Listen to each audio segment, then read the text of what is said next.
Long before restaurants and modern kitchens, the Ilocanos in northern Luzon were known for their simplicity and resourcefulness. Nothing from an animal went to waste.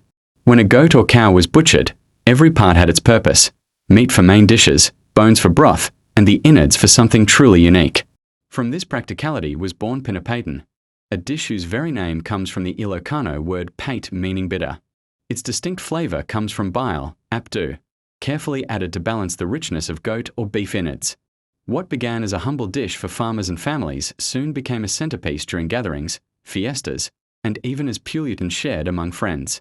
Over time, Pinapaitan traveled beyond Ilocos, winning the hearts and taste buds of Filipinos everywhere. Today, it's more than just food. It's a story of resilience, creativity, and the Ilocano spirit of making the most out of every blessing.